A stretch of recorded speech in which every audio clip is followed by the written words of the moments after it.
আসসালামু আলাইকুম। আজকের এই ভিডিওতে আমরা ইংলিশ ফার্স্ট পেপারের রাইটিং পার্টের একদম পূর্ণাঙ্গ 40 মার্কসের সাজেশন দিব ইনশাআল্লাহ। আজকে এই ভিডিও থেকে প্রত্যেকটা বোর্ডে কমন আসবে। আমরা কিন্তু বাংলা যে সাজেশন দিয়েছিলাম সেটা কিন্তু প্রত্যেকটা বোর্ডে কমন আসছে। সেই ধারাবাহিকতা বজায় রেখে আমরা ইংলিশ ফার্স্ট পেপারের একদম শিওর সাজেশন দিচ্ছি, একদম 40 মার্কসের প্রত্যেকটা বোর্ডে কমন আসবে। এবং তোমার রিটেনে কিভাবে লিখতে নাম্বার পাবে, কিভাবে নাম্বার বেশি পাবে, ফুল মার্কস হবে, সেই টেকনিকগুলো কিন্তু একসাথে শেয়ার করব। ভিডিওটা না টেনে দেখতে থাকো, কিভাবে মার্কস হবে, কিভাবে হচ্ছে সবার চেয়ে একটু ইউনিক ভাবে লিখবে, একটু ভিন্ন রকম ভাবে লিখবে, যাতে টিচারের কাছে তোমার খাতাটা একটু ভিন্ন ভাবে প্রেজেন্ট হয়, সেই ব্যবস্থা ইনশাআল্লাহ বাই করব। জাস্ট একটু ফলো করতে হবে। তো আমরা দেখবো যে আমাদের ইংলিশ ফার্স্ট পেপারের রাইটিং পার্টে তোমার হচ্ছে তিনটা থাকে, একটা হচ্ছে গ্রাফ এবং চার্ট, একটা হচ্ছে কমপ্লিটিং হিস্টরি, একটা হচ্ছে কি ইনফর্মাল লেটার। তিনটা টপিক, জাস্ট তিনটা টপিক অনলি। এই তিনটা টপিক থেকে আসবে। আমাদের কিন্তু শুধু লেখলে হবে না, লিখে তো সবাই কিন্তু লিখে আসবে, সবাই কিন্তু লিখে আসবে, এমন কেউ নাই যে এগুলা বাদ দিয়ে চলে আসবে, সবাই লিখবে। কিন্তু সবাই কিন্তু আসলে এভারেজ নাম্বার হবে, কিন্তু আমাদের কি হচ্ছে কি এভারেজ নাম্বার হচ্ছে বেশি পাইতে হবে।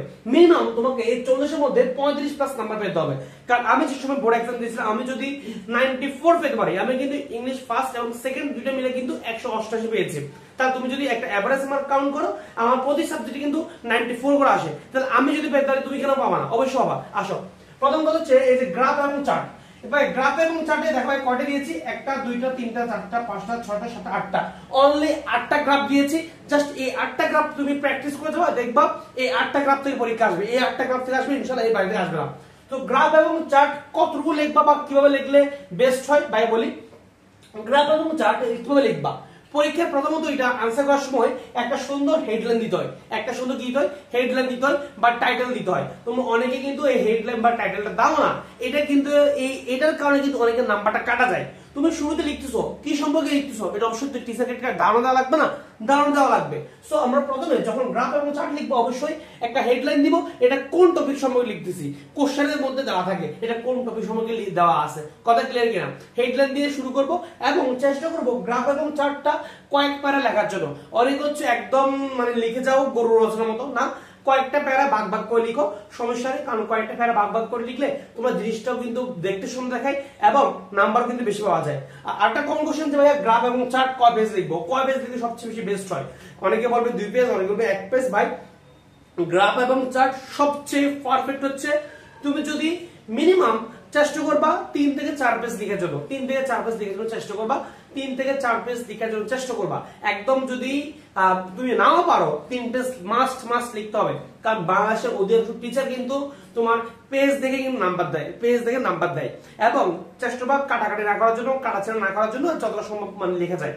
এবং তুমি যদি এগুলো প্র্যাকটিস করো, যেমন হচ্ছে কি the rate of internet, television, transport, Facebook user, এগুলো কিন্তু সবগুলো প্রায় সেম ক্যাটাগরি। তারপর হচ্ছে দা সোর্স অফ তোমার এয়ার অর এনভায়রনমেন্ট পলিউশন। ভাই একটা এয়ার, তুমি যদি এটা পড়ো, তুমি কি এনভায়রনমেন্ট লিখতে পারবে না? অবশ্যই লিখতে পারবে। তুমি যদি এটা মুখস্থ লিখতেছো না, তোমাকে একটা গ্রাফ দেওয়া থাকবে বা একটা চার্ট দেওয়া থাকবে, তুমি দেখে দেখে লিখবা যে কোন সালে কি হয়েছে না হয়েছে, জাস্ট তোমাকে গড় করে দেওয়া থাকে, তুমি দেখে দেখে লিখবা, মুখস্থ তো করতে হচ্ছে না।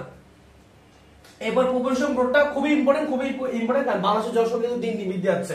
এরপরে student time spending on various activities, student কিন্তু বিভিন্ন ক্ষেত্রে কিন্তু তাদের টাইমগুলো কি করে ওয়াস্ট করে বা যাই করে, এই টাইম এটা দেখবা স্টুডেন্ট খুবই ইম্পর্টেন্ট। তারপরে এটাও খুবই ইম্পর্টেন্ট, এটা খুবই ইম্পর্টেন্ট, মারাত্মক লেভেল ইম্পর্টেন্ট। এবং এই যে বিভিন্ন প্রফেশন নিয়ে যে একটা দেওয়া আছে এটা দেখবা, এবং এক্সপোর্ট সেক্টর নিয়ে দেখবা। লাস্ট যেটা দেখবা সেটা হচ্ছে the number of people living below the poverty line, খুবই ইম্পর্টেন্ট। জাস্ট এই 8টা ফলো করবা, ইনশাআল্লাহ দেখবা এই 8টা থেকে আসবে। ভালো করে লিখবা এবং যত সম্ভব মানে তোমার আসলে সুন্দর করে লেখা যায়, আর কি সুন্দর করে লেখা যায়। এখানে আমরা আসলে কিছু নাই, চেষ্টা করবা তুমি লাস্টের প্যারাটা, এই যে গ্রাফ এবং চার্টের লাস্টের প্যারাটা একটু ইউনিক ভাবে লেখার জন্য। পুরা গ্রাফটা লেখার পরে পুরা গ্রাফের বা পুরা যে চার্ট তার মেন কথা কি, মেন থিমটা কি, মেন সামারিটা কি, 2 থেকে 3 লাইন লেখার চেষ্টা করবা। অর্থাৎ তুমি যা বুঝছো, যা লিখছো এতক্ষণ ধরে, শেষ মুহূর্তে শেষ প্যারায় 3 থেকে 4 লাইন হোক, 3 থেকে 4 লাইনে একটা পুরা জিনিস একটা সামারি দিয়ে দিবা, একটা আইডিয়া দিয়ে দিবা যে জিনিসটা কি বুঝলা, কি সিদ্ধান্ত নিতে পারলা। এই হচ্ছে কথা। এবার আসো কম্পিটিটিভ স্টুডেন্ট। কম্পিটিটিভ স্টুডেন্ট অনেক ভাই কম্পিটিটিভ স্টুডেন্ট ভাই কি করতে হবে না করতে হবে, কম্পিটিটিভ পরীক্ষা লিখে কিন্তু মার্কস পায় না। মার্কস পাবা কি হবে যদি আগা করা ঠিক না থাকে।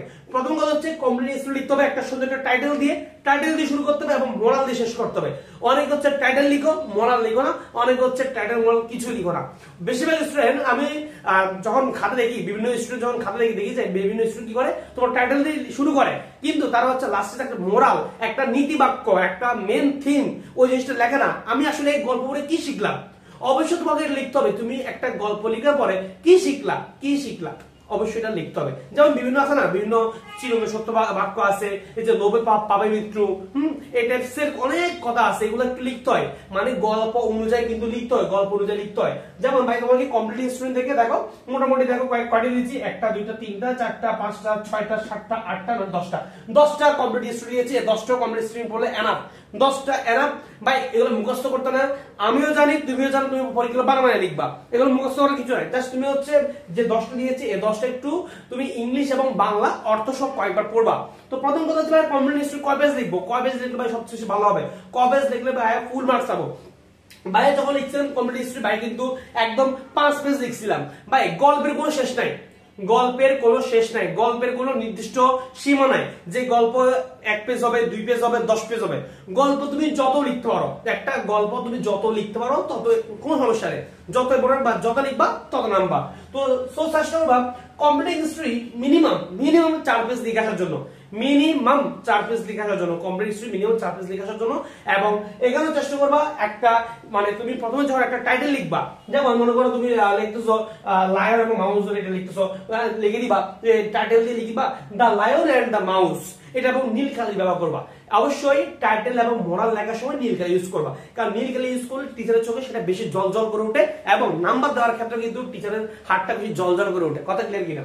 তাহলে আমরা হচ্ছে এই কমপ্লিট হিস্ট্রিগুলো দেখবো। এখানে হচ্ছে অনেস্ট রুট কার্ড খুবই ইম্পর্টেন্ট, লায়ন এবং মাউস খুবই important, and a dog, Sheikh Saadi খুবই ইম্পর্টেন্ট। ওই যে পোশাক দেখে যে মানে আসলে কাউকে জাজ করা উচিত না, বা পোশাক দেখে কাউকে আসলে বিচার করা উচিত না।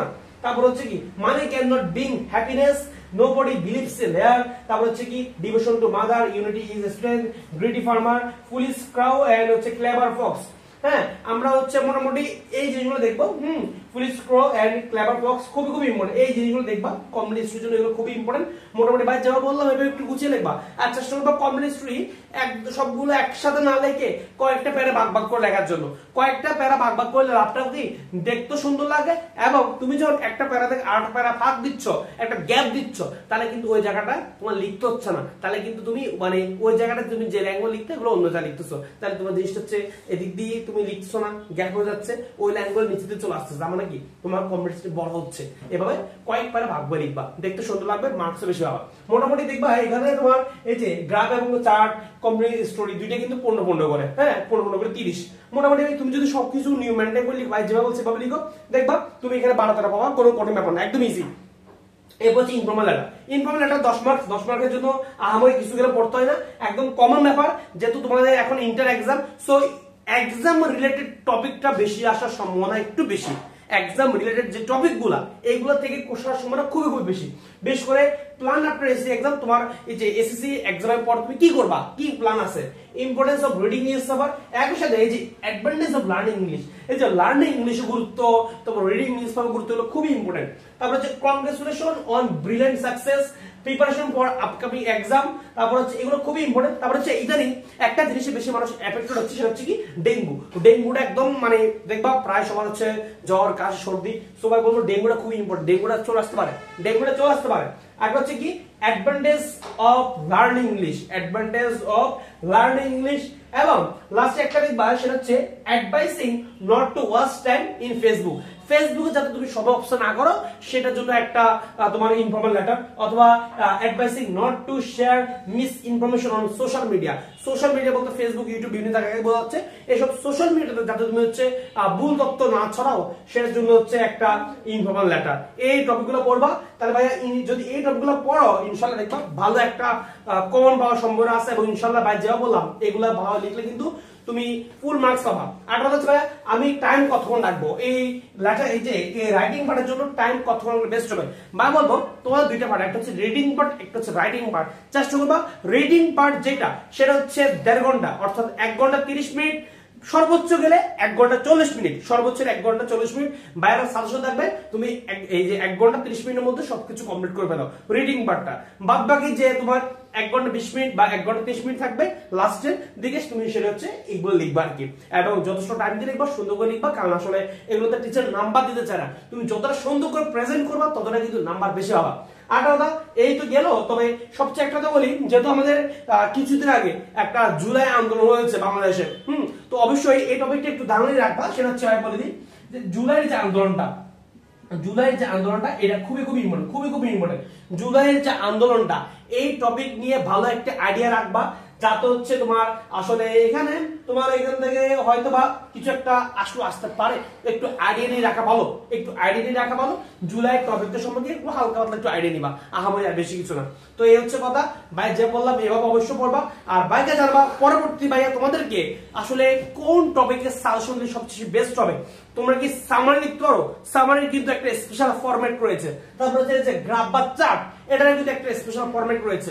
তোমাদের কোন কোন টপিক সমস্যা, এবং বাইকে এও জানাবা যে আসলে তোমাদের যে রিডিং পার্ট, এই রিডিং পার্টের কোনো স্পেশাল সাজেশন লাগবে কিনা। আরটা হচ্ছে বাইরে কিভাবে পরীক্ষায় 94 মার্কস পেয়েছি, এটা নিয়ে কিন্তু একটা স্পেশাল ভিডিও কিন্তু বাইরে দিয়েছি।